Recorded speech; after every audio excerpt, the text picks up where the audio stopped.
మనకి 100 ప్రాబ్లమ్స్ ఉంటాయి ఒక్క హెల్త్ ప్రాబ్లం వచ్చే వరకు. అప్పుడు ఒకటే ప్రాబ్లం ఉంటుంది. అది క్యాన్సర్ లాంటి టెర్మినల్ డయాగ్నోసిస్ వచ్చినప్పుడు కొంతమంది నాకే ఎందుకు ఇలా అని కృషించిపోతారు. కొంతమంది ఒక రిలీఫ్ లాగా, సెకండ్ ఛాన్స్ ఆఫ్ లైట్ లాగా చూస్తారు. They start appreciating what they have and what they enjoy the most. వాడిలా ఇల్లు వీళ్ళ కారు కాకుండా మనకు నచ్చినవి, మన మనసుకు నచ్చినవి, మార్నింగ్ వాక్స్ అవ్వచ్చు, ఇష్టమైన వంటలు తినడం కావచ్చు, కలవని ఫ్రెండ్స్ని కలవడం కావచ్చు, అలా హ్యాపీగా గడిపేస్తూ ఉంటారు. ఇలా సింపుల్ చాయిసెస్తో ఆ ఈవెంట్ని వాళ్ళ ఎమోషన్స్కి ఒక రీసెట్ బటన్ లాగా వాడతారు. End of the day happiness is a choice.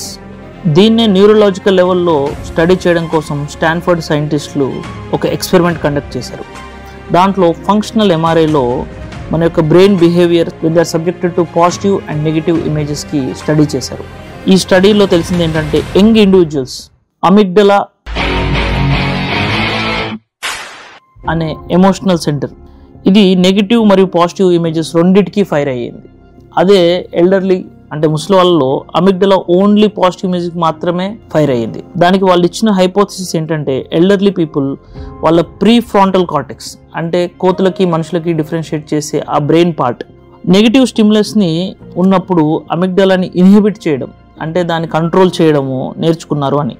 అందుకే మన సర్కమ్స్టెన్సెస్ వల్ల కాకుండా నెగిటివిటీని ఇగ్నోర్ చేయడం వల్ల మనం హ్యాపీగా ఉంటాం. యద్భావం తద్భవతి అంటారు. మన అటెన్షన్ ఎక్కడ పెడతామో మన ప్రపంచం అలాగే ఉంటుంది. సో మనం ఎంత కాన్సన్ట్రేషన్తో మనకి నచ్చిన పనిని చేయాలి అంటే వేరే ఏ నాన్ సెన్స్కి ఇంకా కాన్సన్ట్రేట్ చేయలేనంత, వర్రీ అవ్వలేనంతగా. ఏ రోజైతే మనం ఏమీ అకంప్లిష్ చేయకుండా షాలో వర్క్ చేస్తామో ఆ రోజు ఇరిటబుల్గాను అప్సెట్టింగ్గాను ఉంటుంది. అదే మనము డీప్ వర్క్ చేస్తామో, ఒక ఛాలెంజింగ్ టాస్క్ని అకంప్లిష్ చేస్తామో ఆ రోజు చాలా హాయిగా ఉంటుంది.